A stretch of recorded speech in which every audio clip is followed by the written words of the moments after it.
एक भी गाय पालने वाला नहीं है, गौ का नारा देता है। बीफ खाने वाला ये लोग है।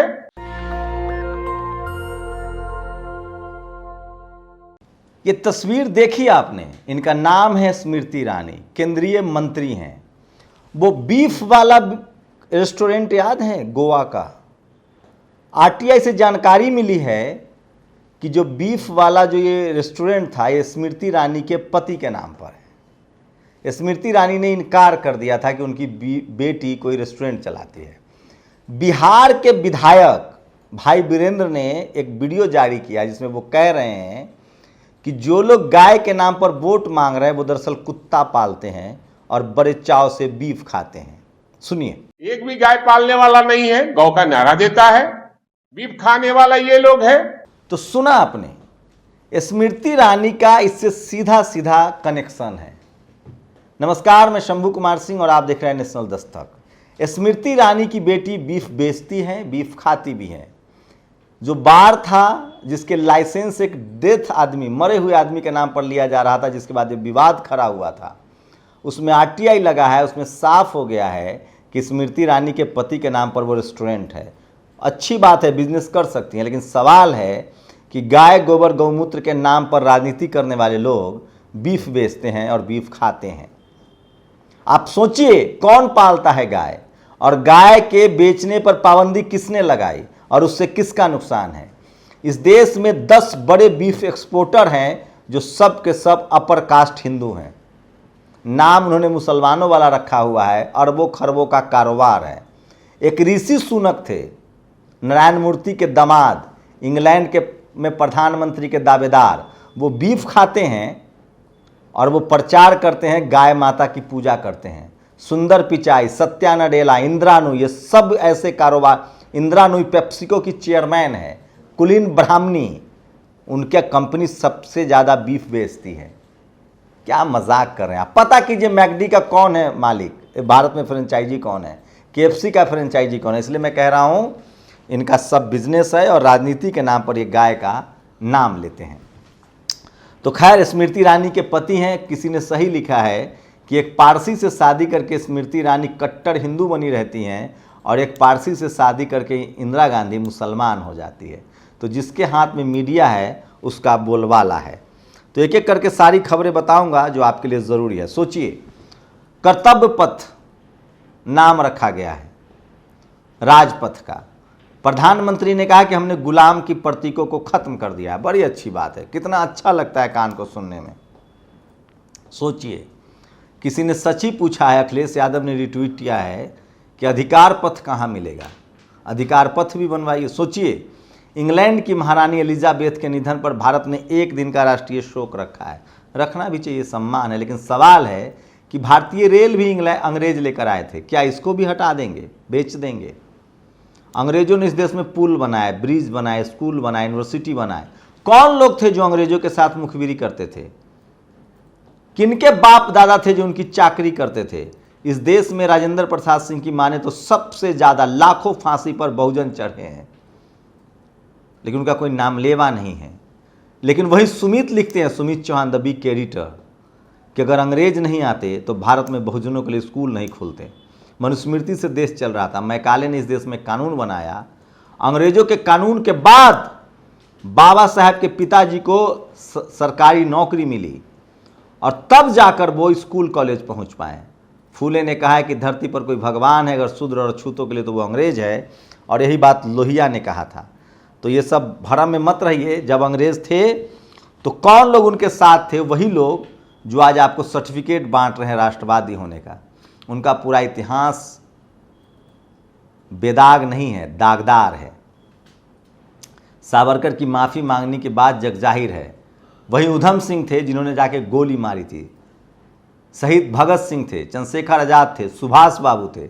ये लोग लड़े हैं। कुछ लोग हैं ऐसे जिनके दामन दागदार से भरे हुए हैं, और उनके संगठनों का पता कीजिए, पता चल जाएगा कि वो कौन लोग हैं। सुप्रीम कोर्ट के जज ने एक बड़ी बात कही है, क्या इनको जेल में डाला जाएगा या नहीं डाला जाएगा। वही बात कही है जो हम लोग कर रहे हैं। मैं एक एक खबर की विश्लेषण करके बताता हूं, ये जरूरी खबरें हैं। Intellectuals have a duty to expose lies of the state.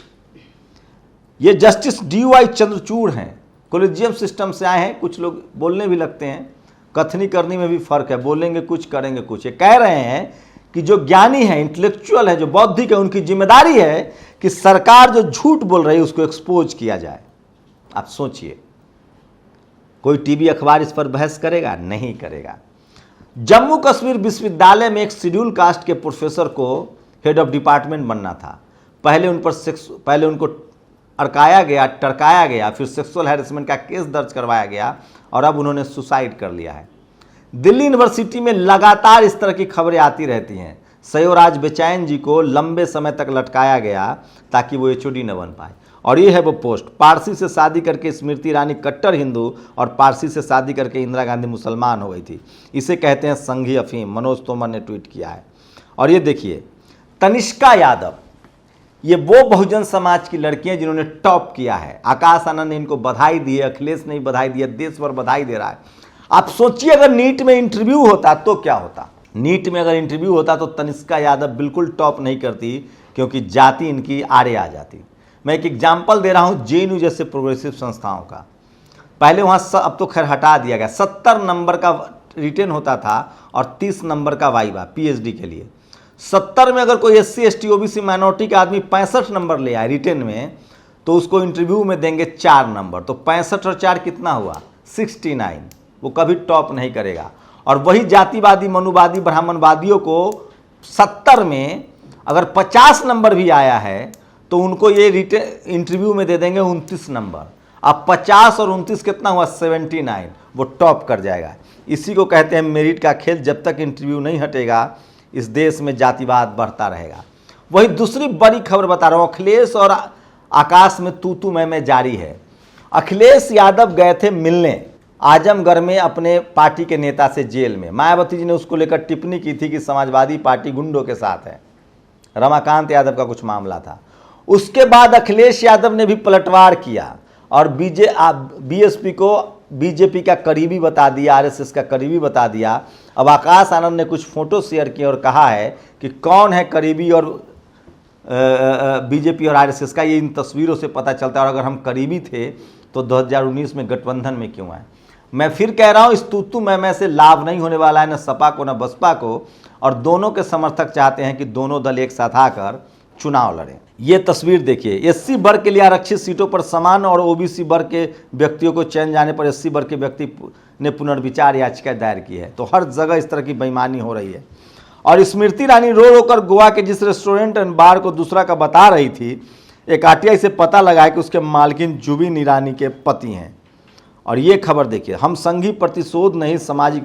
Tejashwi Yadav एक दिन पीएमसीएच गए और सरकारी अस्पताल की दशा बदल गई। साफ सफाई, नीट एंड क्लीन। मैं फिर कह रहा हूँ, इस देश का एससी एसटी ओबीसी माइनॉरिटी का जो नेता होता है वो स्कूल, कॉलेज, अस्पताल, पढ़ाई लिखाई, रोटी रोजगार की राजनीति करता है। पहचानिए उन लोगों को जो गाय के नाम पर राजनीति कर रहे हैं, उनको पहचानना पड़ेगा। बुलेट ट्रेन की रफ्तार से झूठ बोलती है भाजपा, ममता बनर्जी। और आरटीआई से खुलासा, गोवा के विवादित कैफे का लाइसेंस स्मृति ईरानी के पति के नाम। अब भी झूठ बोलेंगे मंत्री जी। और मजा आ रहा है ना, 399 का रिचार्ज 719 में, 60 का पेट्रोल 110 में, 250 का टीवी रिचार्ज 500 में और 450 का सिलेंडर 1150 में। मजा लीजिए। और ये देखिए, पिंकी सराइया ने एक ट्वीट किया है, सिर्फ एक पंडित विजय माल्या भी अपना कर्ज 8,040 करोड़ रुपए का लोन बिना चुकाए डकार गया। चुका दिया होता तो सारे गरीब सवर्णों की गरीबी दूर हो जाती। सिर्फ एक मच्छर मलेरिया का कारण, सिर्फ एक पंडित सवर्णों की गरीबी का कारण। बहुजन समाज के लोग भी अब लिखने लगे हैं।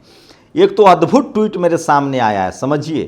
किसी ने भेजा है फेसबुक पर, किसी सवर्ण महिला ने लिखा है और वो सोशल मीडिया पर बहुत ज़्यादा वायरल हो रहा है। ये ट्वीट आपको सुनना चाहिए, पढ़ना चाहिए। हम हैं ब्राह्मण जिसने 3 पग में तीनों लोक माप डाले। कैसे नाप डाले यही बताएं। हम वो ब्राह्मण है जिसने 21 बार पृथ्वी को क्षत्रिय अधर्मी क्षत्रियों से रक्त का सरोवर बना दिया। ये बात तो सही है। पहले क्षत्रिय किसान जातियां थी, जाट, गुर्जर, पटेल, मराठा, कुर्मी, कोयरी, अहीर। वर्ण में भी वही थे क्षत्रिय। जो आज शूद्र और अछूत हैं वो पहले क्षत्रिय थे जब सम्राट अशोक चंद्रगुप्त मौर्य का शासन था और पुष्यमित्र शुंग ने कॉन्स्पिरेसी करके आपको सत्ता से दूर कर दिया।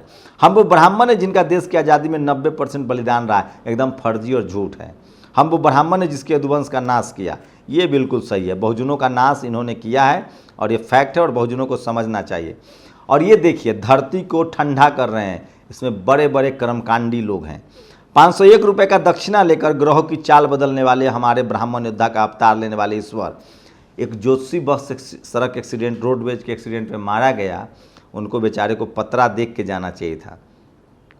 आरटीआई से हुआ खुलासा, ये सबसे ज़्यादा वायरल खबर है। और 2 टूक सच कहने वाले अनुभवी पत्रकार, सामाजिक समता को लेकर लोगों के बीच अनवरत सांसद करने वाले उर्मिलेश जी के जन्मदिन की बधाई, कल उनका जन्मदिन था।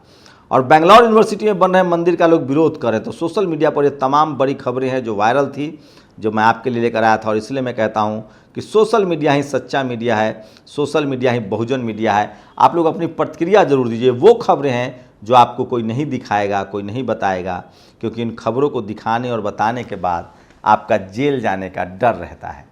नेशनल दस्तक की आपसे गुजारिश है कि अगर इसको बचाना चाहते हैं तो नेशनल दस्तक को सब्सक्राइब करने के लिए रेड कलर के सब्सक्राइब बटन को दबाएं, फिर बेल आइकन की घंटी दबाएं। नेशनल दस्तक को बचाने के लिए बहुत जरूरी है कि हर खबर को शेयर करें, लाइक करें, कमेंट जरूर करें।